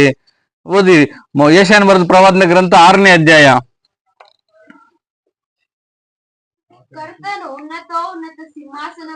ಕರ್ತನು ಉನ್ನತೋನ್ನತ ಸಿಂಹಾಸನ ರೂಢಿರುವುದನ್ನು ಕಂಡೆನು. ಎಲ್ಲಿದ್ದಾನಂತೆ ಸ್ವಾಮಿ? ಉನ್ನತವಾದಂತ ಒಂದು ಸಿಂಹಾಸನದ ಮೇಲೆ ಆತನು ಕೂತಿದ್ದಾನಂತೆ. ಮುಂದಕ್ಕೆ, ಆತನ ವಸ್ತ್ರದ ನೆರಿಗೆಯು ಮಂದಿರದಲ್ಲೆಲ್ಲ ಹರಡಿತು. ನೋಡ್ರಿ, ಆತನ ಹಾಕೊಂಡಿರೋ ಬಟ್ಟೆ ಹೇಗಿತ್ತಂತೆ? ಇಡೀ ಮಂದಿರವನ್ನ ಆವರಿಸಿತ್ತಂತೆ. ಅಂದ್ರೆ ಅದು ಇನ್ನೆಷ್ಟು ದೊಡ್ಡದಿರ್ಬೋದು. ಪರಲೋಕದ ಸಿಂಹಾಸನ ದೊಡ್ಡದು, ಪರಲೋಕದ ದೇವರ ಸಾನ್ನಿಧ್ಯ ದೊಡ್ಡದು. ಇಡೀ ಸಾನ್ನಿಧ್ಯಕ್ಕೆ ಅದು ಕವರ್ ಮಾಡುವ ರೀತಿಯಲ್ಲಿ ಇತ್ತಂತ. ಆಮೇಲೆ ಮುಂದೆ ಆತನ ಸುತ್ತ ಸೆರಾಫಿಯರು ಇದ್ದರು. ಆಮೇಲೆ ಪ್ರತಿಯೊಬ್ಬನು 6 ರೆಕ್ಕೆ ಉಳ್ಳವನಾಗಿ 7ರಿಂದ ತನ್ನ ಮುಖವನ್ನು 7ರಿಂದ ತನ್ನ ಕಾಲುಗಳನ್ನ 2 ಬಡಿಯುತ್ತಾ ನೆಲ ಶೋಕದಿಂದ. ಹಲ್ಲೆಲೂಯಾ. ನೋಡ್ರಿ, ದೇವರು ಎಂತ ಸ್ಥಾನದಲ್ಲಿ ಇದ್ದರು ನೋಡ್ರ. ಯಾರಾದ್ರೂ ಒಂದ್ ಚೇರ್ ಕೊಟ್ರೆ ಅದನ್ನ ಇಳಿಬೇಕಂದ್ರೆ ಬಹಳ ಕಷ್ಟ ನಮ್ಗೆ. ಕರೆದೇನೋ ಪಕ್ಕಕ್ಕೆ ಒಂದ್ ವೇಳೆ ಯಾವ್ದೋ ಸಭೆ ಸಮಾರಂಭಕ್ಕೆ ನಾವು ಹೋಗುವಾಗ ನಮ್ಮನ್ನು ಕೂಡಿಸಿರ್ತಾರೆ. ನಮಗಿಂತ ಯಾರಾದ್ರೂ ದೊಡ್ಡವ್ರು ಬಂದ್ರೆ ನಮ್ಮನ್ನ ಪಕ್ಕಕ್ಕೆ ಹಾಕಿ ಅವ್ರನ್ನ ಕೂಡಿಸ್ತಾರೆ. ಅದು ಸಾಧಾರಣ ನಡೀತಾ ಇರ್ತದೆ. ಆವಾಗ ನಮ್ಗೆ ಬಹಳ ನೋವಾಗುತ್ತಲ್ವ. ಅಯ್ಯೋ, ಕೊಟ್ಟರೆ ಚೇರು ಶಾಶ್ವತ ಅಲ್ಲ, ಒಂದು 1/4 ಗಂಟೆ ಅರ್ಧ ಗಂಟೆ ಅಷ್ಟೇ ಇರುತ್ತೆ. ಆದ್ರೆ ದೇವ್ರ ವಾಕ್ಯ ಹೇಳ್ತದೆ, ಆತನು ಕರ್ತನು ಉನ್ನತೋನ್ನತ ಸಿಂಹಾಸೀನರೋಡಾಗಿರೋನು. ಸುತ್ತಲೂ ಯಾರಿದ್ದಾರಂತೆ? ಕೆರೂಬಿಯರು, ಸೆರಾಫಿಯರಿದ್ದಾರೆ. 6 ರೆಕ್ಕೆಗಳೆಲ್ಲ ದೇವದೂತರಲ್ಲೇ ಉನ್ನತವಾದಂತ ಸ್ಥಾನದಲ್ಲಿರುವಂತವ್ರು ಕೆರೂಬಿಯರು, ಸೆರಾಫಿಯರು. ಅವರು ತಮ್ಮ ಮುಖವನ್ನು ಯಾಕೆ ಮುಚ್ಚಿಕೊಂಡಿದ್ದಾರೆ ಗೊತ್ತಾ?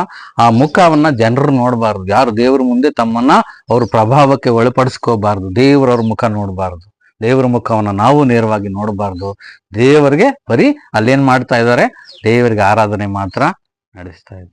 ಇಂಥ ಒಂದು ಪರಿಶುದ್ಧವಾದ ಸ್ಥಳದಲ್ಲಿ ಇದ್ದಂತ ದೇವರು ಇವಾಗ ಎಲ್ಲಿದ್ದಾರೆ? ಪಾಪಿಗಳ ಸಂಗಡ ತನ್ನನ್ನ ತಾನು ಗುರುತಿಸಿಕೊಳ್ತಾ ಇದ್ದಾನೆ. ಅದಕ್ಕೆ ಯೇಸು ಹೇಳ್ತಾನೆ, ತನ್ನ ಶಿಲುಬೆಯನ್ನ, ಹೊರದಲ್ಲ ನಮ್ಮ ಶಿಲುಬೆನ ನಾವು ಹೊತ್ಕೊಂಡು ಆತನಿಂದ ಎಲ್ಲ ಈ ಲೌಕಿಕವಾದ ಎಲ್ಲ ವಿಚಾರಗಳಲ್ಲಿ ಸ್ವಾಮಿ ತನ್ನನ್ನ ಯಾವ ವಿಷಯದಲ್ಲಿ ಕೂಡ ಹೆಚ್ಚಿಸಲ್ಗೋದಕ್ಕೆ ಆತನು ಹೋಗ್ಲಿಲ್ಲ. ತನ್ನನ್ನ ಸಂಪೂರ್ಣವಾಗಿ, ದೇವ್ರ ವಾಕ್ಯ ಹೇಳ್ತದೆ, ಸಂಪೂರ್ಣವಾಗಿ ತನ್ನನ್ನ ಬರೆದು ಮಾಡಿಕೊಂಡನು ಎಂಬುದಾಗಿ. ಏನು ಇಲ್ಲದವನಾಗಿ ಈ ಲೋಕಕ್ಕೆ ಆತನು ಬಂದನೆಂಬುದಾಗಿ ನೋಡ್ತೇವೆ. ಮತ್ತು ಅಷ್ಟೇ ಅಲ್ಲ, ಫಿಲಿಪಿಯರು ಬರೆದಂತ ಪತ್ರ 2ನೇ ಅಧ್ಯಾಯ 7 ಮತ್ತು 8ನೇ ವಚನ ನೋಡೋಣ. ಫಿಲಿಪಿಯರು ಬರೆದ ಪತ್ರ 2ನೇ ಅಧ್ಯಾಯ 7 ಮತ್ತು 8ನೇ ವಚನ.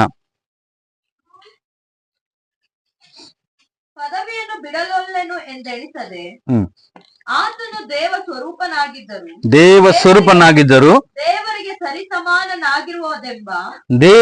ಸರಿಸಮಾನನಾಗಿರುವುದೆಂಬ ಅಮೂಲ್ಯ ಪದವಿಯನ್ನು ಬಿಡಲೊಲ್ಲನು ಎಂದೆಣಿಸದೆ, ಅಮೂಲ್ಯವಾದ ಪದವಿಯನ್ನು ಬಿಡಲೊಲ್ಲನೆಣಿಸದೆ ತನ್ನನ್ನು ಬರಿದು ಮಾಡಿಕೊಂಡು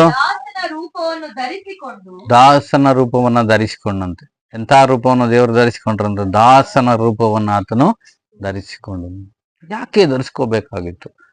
ದೇವರ ಒಂದು ಉದ್ದೇಶ, ನೀನು ನಾನು ಒಂದು ಉನ್ನತವಾದಂಥ ಸ್ಥಿತಿಗತಿಗಳಲ್ಲಿ ವಾಸ ಮಾಡ್ಬೇಕಂತ ಆತನು ನಮಗೋಸ್ಕರ ದಾಸನ ರೂಪವನ್ನ ಧರಿಸಿಕೊಂಡ್ರು. ನೋಡ್ರಿ, ಹಳೆಯ ಅಜ್ಜಿ ಕಾಲದಲ್ಲಿ ಒಂದು ಕತೆ ಹೇಳೋದುಂಟು. ಏನ ಕತೆ ಅಂದ್ರೆ, ಒಂದಾನೊಂದು ಊರಲ್ಲಿ ಒಬ್ಬ ಮಹಾರಾಜ ಇದ್ದ. ಆತನು ರಾತ್ರಿ ವೇಳೆ ಪ್ರಜೆಗಳ ಯೋಗಕ್ಷೇಮವನ್ನ ನೋಡೋದಿಕ್ಕೆ ಏನ್ ಮಾಡ್ತಾ ಇದ್ನಂತೆ ರಾಜ, ಅವನು ಮಾರು ವೇಷವನ್ನ ಧರಿಸಿಕೊಂಡು ತನಗಿರುವಂತ ರಾಜ ವಸ್ತುಗಳನ್ನೆಲ್ಲ ತೆಗೆದು ಬದಿಗಿಟ್ಟು ಒಬ್ಬ ದಾಸನ ವೇಷವನ್ನ ಧರಿಸಿಕೊಂಡು ಹಳ್ಳಿಗಳಲ್ಲಿ, ಬೇರೆ ಬೇರೆ ಪ್ರದೇಶಗಳಲ್ಲಿ ರಾಜನ ಬಗ್ಗೆ ಜನ ಏನು ಅಭಿಪ್ರಾಯ ಉಳ್ಳವರಾಗಿದ್ದಾರೆ, ಏನು ನಡೀತಾ ಇದೆ ನಮ್ಮ ರಾಜ್ಯದಲ್ಲಿ, ಜನರ ಯೋಗಕ್ಷೇಮ ಹೇಗಿದೆ ಅಂತ ವಿಚಾರಿಸೋದಕ್ಕೆ ಬರ್ತಾ ಇದ್ದ ಅಂತ ಹಳೆ ಕಥೆಗಳಲ್ಲಿ ನಾವು ಕೇಳಿದ್ವಿ. ಇದು ಕಥೆಯ ರೂಪವಾದರೂ ಕೂಡ ಯೇಸು ಸ್ವಾಮಿ ಇದೇ ಕಾರ್ಯವನ್ನ ಮಾಡಿದ. ತನಗಿರುವಂತ ಮಹಾ ಪದವಿಯನ್ನು ಆತನು ಬಿಟ್ಟು ದಾಸನ ರೂಪವನ್ನು ಧರಿಸಿಕೊಂಡು ತನಗಿದ್ದ ಎಲ್ಲವನ್ನ ಆತನು ತ್ಯಜಿಸಿ ನಿಮ್ಮ ಬಿಡುಗಡೆಗಾಗಿ, ನಿನ್ನ ಯೋಗಕ್ಷೇಮಕ್ಕಾಗಿ, ನಿನ್ನ ನಿತ್ಯ ಜೀವದ ಪ್ರವೇಶಕ್ಕೆ ಮಾರ್ಗವನ್ನು ಸಿದ್ಧಪಡಿಸೋದಕ್ಕೋಸ್ಕರ ಆತನು ದಾಸನ ರೂಪವನ್ನು ಧರಿಸಿಕೊಂಡು ಈ ಲೋಕದಲ್ಲಿ ವಾಸ ಮಾಡಿದನು. ಆಮೇನ್, ಹಲ್ಲೆಲೂಯಾ. ಆದ್ದರಿಂದ ಕ್ರಿಸ್ತನ ಒಂದು ಜೀವನ ಅದು ಬಹಳ ಅಲ್ಪವೆಂಬುದಾಗಿ ನಾವು ಎಣಿಸಬಾರ್ದು. ಬಹಳ ಸರಳವಾಗಿ ಈ ಲೋಕದಲ್ಲಿ ಎಷ್ಟೋ ಜನ ಅವತಾರ ಪುರುಷರಿದ್ದಾರೆ, ಅವರಲ್ಲಿ ಯೇಸು ಸ್ವಾಮಿ ಕೂಡ ಒಬ್ಬರೆಂಬುದಾಗಿ ಖಂಡಿತ ನೆನೆಸಬಾರ್ದು. ಯೇಸು ಸ್ವಾಮಿಯ ಈ ಅವತಾರ ಜನರನ್ನ ಒಂದು ನಿತ್ಯ ಜೀವದ ಕಡೆಗೆ ನಡೆಸುವಂತ ಅವತಾರವಾಗಿದೆ. ಈ ಲೋಕದಲ್ಲಿ ಜನರ ಕಷ್ಟ ಸಂಕಷ್ಟಗಳಿಗೆ ಸ್ಪಂದಿಸಿ ಅವರಿಗಿದ್ದಂತ ಅನೇಕ ವಿಧವಾದ ಬಂಧನಗಳು, ಅನೇಕ ವಿಧವಾದ ಲೌಕಿಕವಾದಂತ ಆಚಾರ ವಿಚಾರಗಳಿಂದ, ಅನೇಕ ವಿಧವಾದಂತ ಬಿಡುಗಡೆ ಇಲ್ಲದ ಕಾರ್ಯಗಳಿಂದ ಬಿಡಿಸಿ ಅವರನ್ನ ನಿತ್ಯ ಜೀವಕ್ಕೆ ಸೇರಿಸುವಂತ ಒಂದು ಸುಂದರವಾದಂತ ಆಲೋಚನೆ ಉಳ್ಳವನಾಗಿ ಆತನ ಈ ಲೋಕದಲ್ಲಿ ಬಂದನು. ಯಾಕೆಂದ್ರೆ ಈ ಲೋಕದ ಎಲ್ಲ ಜನರು ಅದೇ ಹುಡುಕಾಟದಲ್ಲೇ ಇದ್ರು. ಯೇಸು ಸ್ವಾಮಿ ಆ ದಿನಗಳಲ್ಲಿ ಬರುವಾಗ ಮಲಾಕಿಯನ್ನು ಬರೆದ ಪತ್ರಿಕೆಗೂ, ಪ್ರವಾದನೆ ಗ್ರಂಥಕ್ಕೂ, ಮತ್ತಾಯನು ಬರೆದ ಸುವಾರ್ತೆಗೂ ನಾವು ನೋಡುವಾಗ 430 ವರ್ಷ ವ್ಯತ್ಯಾಸ ಇದೆ. 430ರಿಂದ 20 ವರ್ಷಗಳ ವ್ಯತ್ಯಾಸ. ಯಾಕೆ? ಅಲ್ಲಿ ಯಾವುದೇ ಪ್ರವಾದಿಗಳು ಬರಲಿಲ್ಲ, ಯಾವುದೇ ಪ್ರವಚನಗಳು ನಡೆಯಲಿಲ್ಲ, ಯಾವುದೇ ವಿಧವಾದಂತ ದೈವಿಕವಾದ ಕಾರ್ಯಗಳು, ಪ್ರಕಟಣೆಗಳು ಆ ದಿನಗಳಲ್ಲಿ ಆಗ್ಲಿಲ್ಲ. ಜನರು ಬಹಳವಾಗಿ ಹಿಂಸೆಗೆ, ದಬ್ಬಾಳಿಕೆಗೆ, ಇಸ್ರಾಯೇಲ್ ಜನರು ಅನೇಕ ವಿಧವಾದ ಸಂಕಷ್ಟಗಳಿಗೆ ಗುರಿಯಾದರು, ರೋಮನ್ನರ ದಬ್ಬಾಳಿಕೆಗೆ ಗುರಿಯಾದರು. ಜನರು ಎದುರು ನೋಡುವಂತಹ ಪರಿಸ್ಥಿತಿ. ಮೆಸ್ಸಿಯನ್ ಈಗ ಬರ್ತಾನೆ, ಆಗ ಬರ್ತಾನೆ, ನಮ್ಮನ್ನ ಬಿಡುಗಡೆಗೊಳಿಸ್ತಾನೆ, ರಾಜಕೀಯವಾಗಿ ನಮ್ಗೆ ಬಿಡುಗಡೆ ಕೊಟ್ಟು ನಮ್ಮನ್ನ ಸಂಪೂರ್ಣವಾಗಿ ಎಲ್ಲ ಬಂಧನಗಳಿಂದ ಬಿಡಿಸ್ತಾನೆ ಎಂಬುದಾಗಿ ಜನರು 400 ವರ್ಷಗಳ ಕಾಲ ಕಾದು ಕುಳಿತುಕೊಂಡ್ರು. ಅನೇಕ ವಿಜ್ಞಾಪನೆಗಳನ್ನ ದೇವರಿಗೆ ಅವರು ಸಲ್ಲಿಸಿದರು.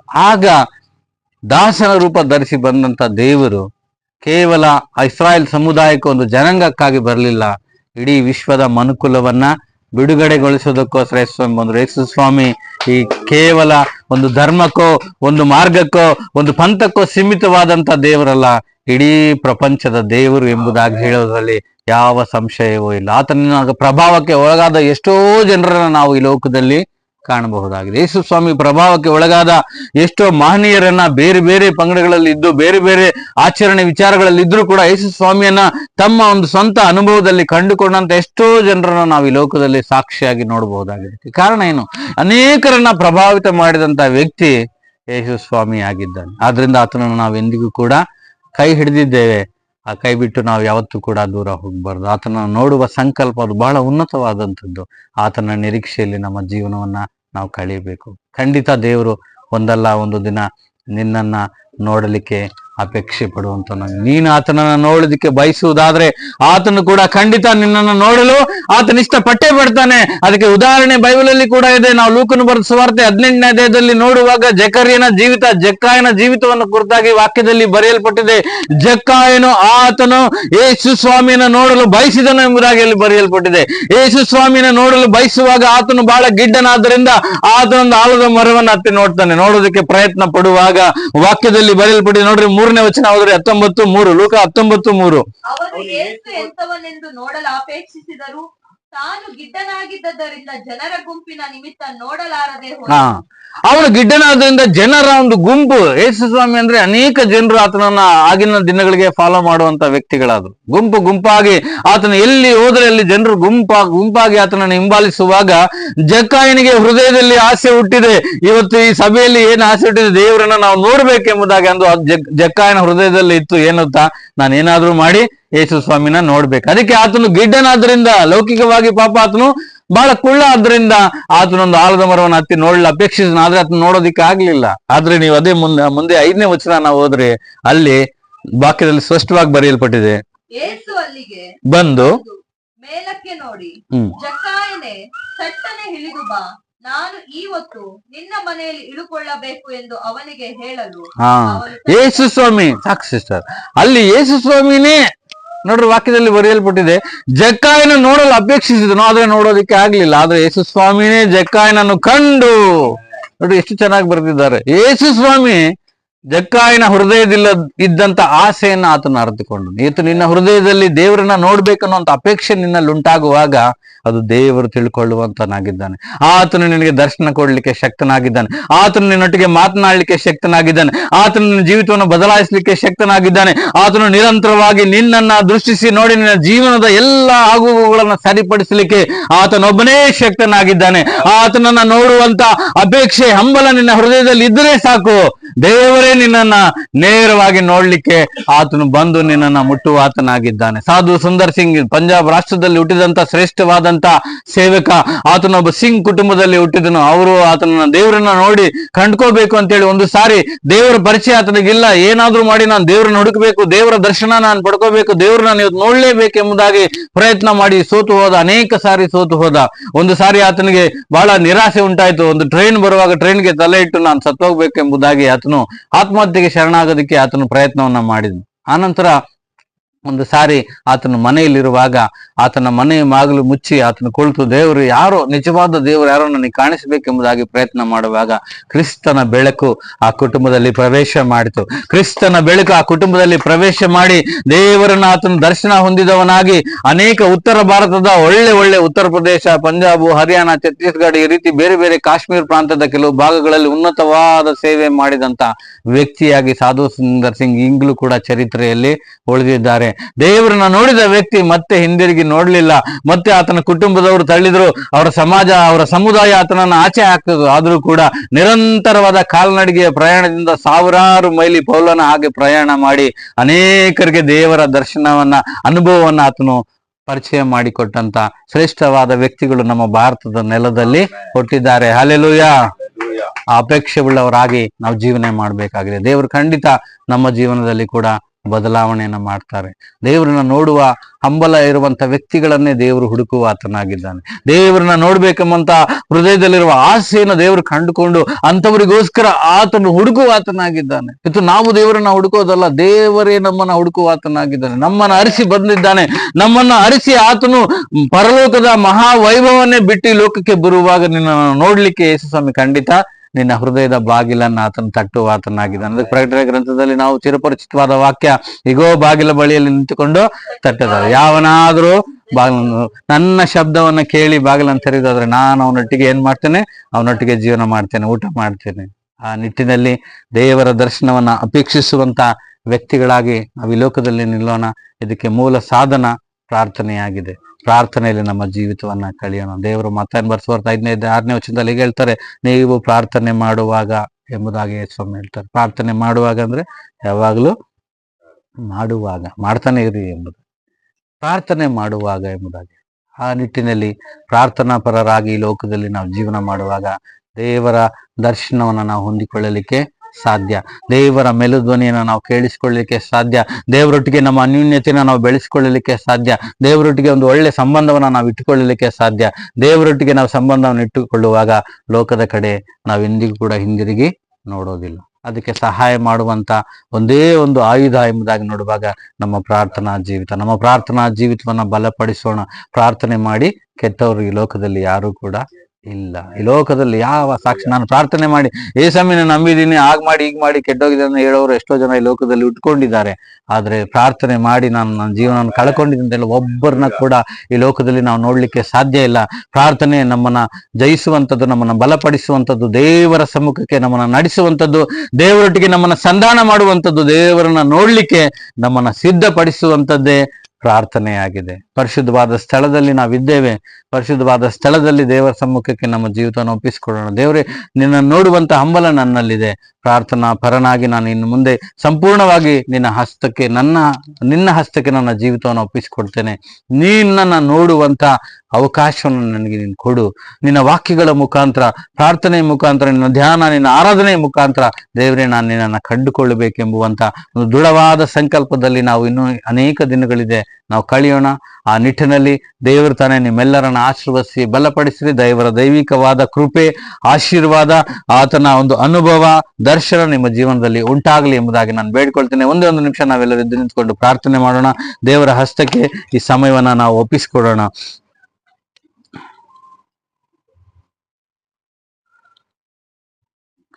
ಜೀವ ಸ್ವರೂಪನಾದಂತ ದೇವರೇ, ನಾಮಕ್ಕೆ ಸ್ತೋತ್ರ ಸ್ತೋತ್ರ ಸ್ತೋತ್ರ ರಾಜ. ಮತ್ತೊಮ್ಮೆ ಸ್ವಾಮಿ, ನಿಮ್ಮ ಜೀವವುಳ್ಳ ವಾಕ್ಯವನ್ನು ನಾವು ಕೇಳಿದ್ದೇವೆ. ನಾವು ಕರ್ತನೆ ನಮ್ಮ ಶಿಲುಬೆಗಳನ್ನು ಹೊತ್ತುಕೊಂಡು ನಿಮ್ಮ ಹಿಂದೆ ಪ್ರಯಾಣ ಮಾಡುವಂತ ವ್ಯಕ್ತಿಗಳಾಗಿ, ಕರ್ತನೆ ನಿಮ್ಮನ್ನ ನೋಡಲು ಅಪೇಕ್ಷಿಸುವಂತ ವ್ಯಕ್ತಿಗಳಾಗಿ ಈ ಲೋಕದಲ್ಲಿ ನಿಲ್ಲುವ ಹಾಗೆ ನಮ್ಮನ್ನು ಬಲಪಡಿಸಿರಿ. ನಿಮ್ಮ ಒಂದು ಸಹವಾಸ, ನಿಮ್ಮ ಒಂದು ಅನ್ಯೂನ್ಯತೆ, ನಿಮ್ಮ ಒಂದು ಸ್ನೇಹದಲ್ಲಿ ನಮ್ಮ ಜೀವಿತವನ್ನು ಕಟ್ಟಿಕೊಳ್ಳುವ ಹಾಗೆ ನಮ್ಮೊಬ್ಬೊಬ್ಬರನ್ನ ನೀವು ಬಲಪಡಿಸಿರಿ. ಕರ್ತನೆ, ವಾಕ್ಯದ ನೆರಳಿನಲ್ಲಿ ನಮ್ಮನ್ನು ನಾವು ಸರಿಪಡಿಸಿಕೊಳ್ಳುವ ಹಾಗೆ ಈ ಲೋಕದಲ್ಲಿ ಸ್ವಾಮಿ ನೀವು ಅನೇಕರನ್ನ ಪ್ರಭಾವಿತರನ್ನಾಗಿ ಮಾಡಿದ್ದೀರಿ. ಎಷ್ಟೋ ಜನರ ಜೀವಿತಗಳನ್ನು ನೀವು ಬದಲಾವಣೆ ಮಾಡಿದ್ದೀರಿ. ಎಷ್ಟೋ ಜನರಿಗೆ ನೀವು ದರ್ಶನವನ್ನ ಕೊಟ್ಟಿದ್ದೀರಿ.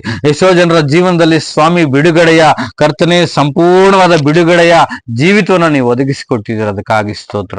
ನಮ್ಮ ಜೀವನದಲ್ಲಿ ಕೂಡ ಕರ್ತನೆ, ನಮ್ಮ ಹೃದಯದ ಅಂತರಾಳದಲ್ಲಿ ಎಲ್ಲೋ ಕರ್ತನೆ ನಿಮ್ಗೆ ಇಷ್ಟವಿಲ್ಲದ ಯಾವುದೋ ಕಾರ್ಯವಾಗಲಿ, ಯಾವುದೋ ಪರಿಸ್ಥಿತಿ ಆಗಲಿ, ಯಾವುದೋ ಸನ್ನಿವೇಶವಾಗಲಿ ಮನೆ ಮಾಡಿ ನಿಂತಿರುವುದಾದ್ರೆ ಅವುಗಳಿಂದ ನಮಗೆ ಬಿಡುಗಡೆಯನ್ನ ಕೊಡಿ, ಸಂಪೂರ್ಣವಾದ ಬಿಡುಗಡೆಯನ್ನ ಕೊಡಿ, ಬಲಪಡಿಸಿರಿ. ದೇವ, ನಿಮ್ಮನ್ನ ನಾವು ದೃಷ್ಟಿಸಿ ನೋಡುವ ಹಾಗೆ ಸಂಪೂರ್ಣವಾಗಿ ನಮ್ಮ ಹೃದಯ, ನಮ್ಮ ಮನಸ್ಸುಗಳು ಎಲ್ಲವನ್ನ ನಿಮ್ಮ ಮೇಲೆ ನಾವು ಕೇಂದ್ರೀಕರಿಸಿ ದೇವರೇ, ನಿಮ್ಮನ್ನೇ ನಾವು ನೋಡಲು ಅಪೇಕ್ಷಿಸುವಂತ ಮಕ್ಕಳಾಗಿ ಈ ಲೋಕದಲ್ಲಿ ನಾವು ನಿಲ್ಲುವ ಹಾಗೆ ನಮ್ಮೊಬ್ಬೊಬ್ಬರನ್ನ ನೀವು ಬಲಪಡಿಸಿರಿ ಎಂಬುದಾಗಿ ಕೂಡ ನಾವು ಬೇಡಿಕೊಳ್ಳುವಂತವರಾಗಿದ್ದೇವೆ. ಈ ಸಮಯದಲ್ಲಿ ಸ್ವಾಮಿ, ವಿಶೇಷವಾಗಿ ಈ ಸಭೆಯ ಸಭಾಪಾಲಕರನ್ನ, ಸಹೋದರಿಯನ್ನ ಹಾಗೂ ಕರ್ತನೆ ಇಲ್ಲಿ ಸೇರಿ ಬಂದರು ಪ್ರತಿಯೊಬ್ಬರನ್ನ ನಿಮ್ಮ ದಯೆಯುಳ್ಳ ಹಸ್ತಕ್ಕೆ ನಾವು ಒಪ್ಪಿಸಿಕೊಡ್ತೇವೆ. ಕರ್ತನೆ, ನಿಮ್ಮ ಅನ್ಯೂನ್ಯತೆಯಲ್ಲಿ ಅವರು ಹೀಗೆ ಮುಂದುವರೆದು ಅನೇಕರಿಗೆ ಇವರು ಸಾಕ್ಷಿಯಾಗಿರುವಾಗ, ಅನೇಕ ಸಾಕ್ಷಿಕರವಾದ ಎಷ್ಟೋ ಕಾರ್ಯಗಳನ್ನು ಅವ್ರು ಮಾಡುವಾಗ ಎಲ್ಲ ವಿಷಯಗಳಲ್ಲಿ ಅಪ್ಪ ನಿಮ್ಮ ಆತ್ಮನ ಸಹಾಯ ಇದುವರೆಗೂ ಇದ್ದ ಹಾಗೆ ಇನ್ನು ಮುಂದೆ ಕೂಡ ನೀವು ಇದ್ದು ನಡೆಸಿ ಎಂಬುದಾಗಿ ಕೂಡ ನಾವು ಬೇಡಿಕೊಳ್ಳುವಂತವರಾಗಿದ್ದೇವೆ. ದೇವ, ಸಂಪೂರ್ಣವಾದ ನಿಮ್ಮ ಕೃಪಾ ಹಸ್ತದಿಂದ ದೇವರೇ ನಮ್ಮೆಲ್ಲರನ್ನ ಆಶೀರ್ವದಿಸಿ ಬಲಪಡಿಸಿ